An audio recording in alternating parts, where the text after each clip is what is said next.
Hi, this is Scott Garibay, and today we're going to talk about Dungeons & Dragons, and we are going to specifically talk about material events within Dungeons & Dragons history. And we're going to talk about, and we're going to arrive there by talking about Succession Season 4. Spoiler warning, there are spoilers for Succession Season 4 in this content. Let's go.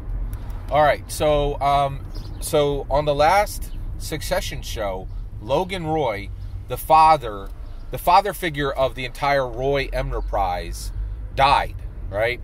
And he's got these kids, Roman and Kendall and Shiv, right? And basically these three. Oh, and Connor. Connor's in the mix. He's completely off the board from a competitive perspective. He's actually the firstborn son.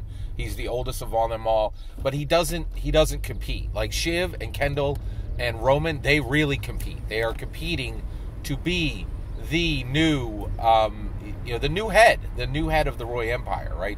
The new emperor, the Roy Emperor, right? And this was a huge point in the show.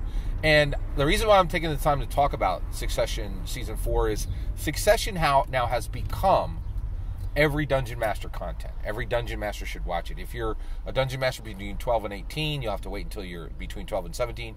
You have to wait until you're 18 to watch it. It's kind of a rated R show.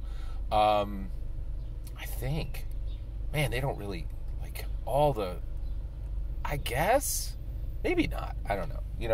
I guess, with cable, like, they don't even bother with ratings. It's kind of weird. Anyway, So basically, but this is every Dungeon Master content, in my humble opinion, right? So basically, one of the reasons why is it really deals with incredibly important real life questions, which is exactly what we're dealing with when you're using Dungeons & Dragons to combat your deficiencies, to explore your humanity, and to interact with the most charismatic, confident, intelligent people in the world, right? Using Dungeons & Dragons as a tool. So basically, what happens is Logan Roy dies, right? And the kids are all stunned. They can't believe, they just can't believe it's happened, right? And they're really quite stunned is the best way to explain it. And then, the company around Logan Roy immediately, before he dies on a plane, before the plane even lands, they're saying, hey, we're putting together a statement, right, to talk to the press, and and we're crafting, the exit strategy on all this. And the kids are like, what? And they're like, hey, a man's just died, right? And one of the lawyers, right, actually says, listen, this is a material event. And what he was saying is, like, this isn't just your dad dying, right? There are low millions of jobs that are connected and are going to be impacted, and markets will be impacted, and people are going to lose a lot of money. And people, and the reality is, this is a material event, and it was just such great language, right?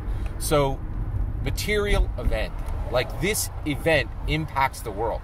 And what I want to talk to you about right now is there have already been material events in Dungeons & Dragons, but people don't see that as a reality. They don't really accept that there are material events around Dungeons & Dragons because they're like, oh, there's still people with this ludicrous idea that Dungeons & Dragons is like Candyland, right? Like that,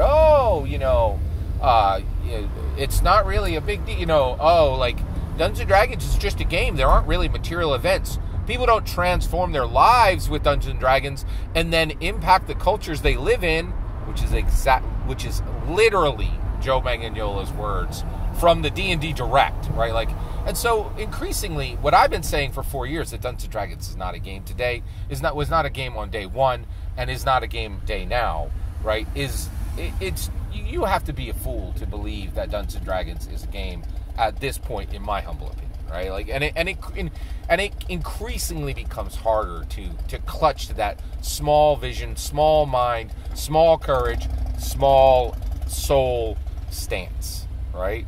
So let's talk about material events within the history of Dungeons & Dragons.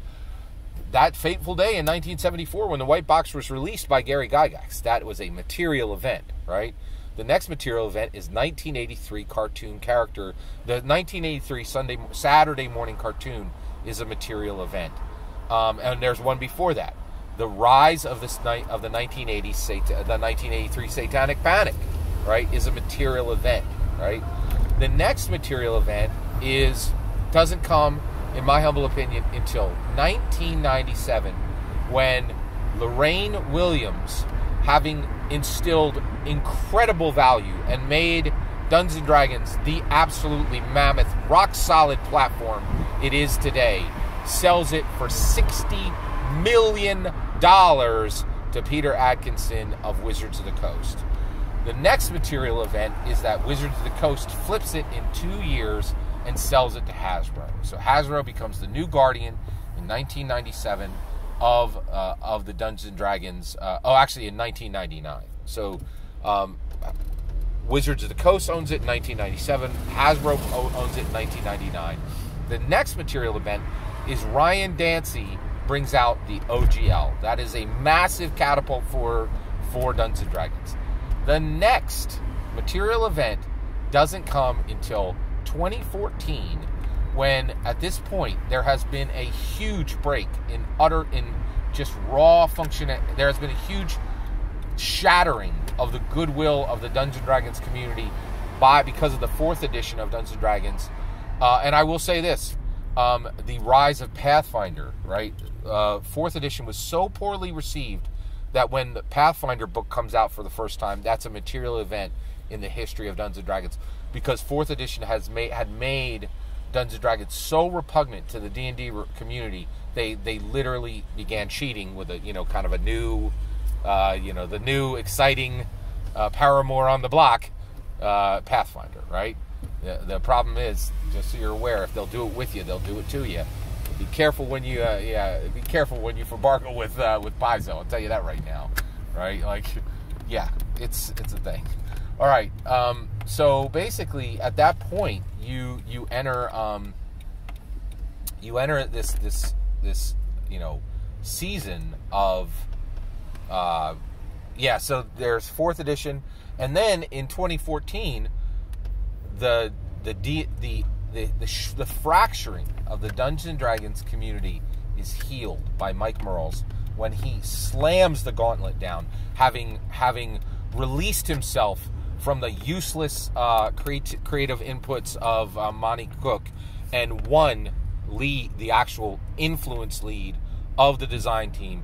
He actually gets rid of all the silly ideas that will make Cypher suck and not sell in the future, and shakes loose of the bad design ideas of Monty Cook, and brings the most powerful version of Dungeons & Dragons that we've ever had, Dungeons & Dragons 5e, which is what we have today. And Mike Mearls fully heals the D&D community. That is a material event. The next material event is when Amanda Heyman releases Strixhaven, and when she releases Strixhaven, opens the second gate in Dungeons & Dragons. The first gate was opened in 1974. It was the combat gate. The second gate is the interaction gate, and the exploration gate has still not been opened, right? And so that was Amanda Heyman. And then the last material event that we've hit in Dungeons & Dragons history is the 2023 OGL Crisis, the 2023 Manic Panic, a perfect mirror of the D&D 2020 the 1983 Satanic Panic, perfectly mirrored in the 2023 Manic Panic. Both groups shouting D&D be gone and promising the end of Dungeons & Dragons forever, right? And ensuring everyone that D&D is always under threat, right? And needs a guardianship and sentinels. Every single word of that is my humble opinion on what are the material events in the history of Dungeons & Dragons. Did I miss one?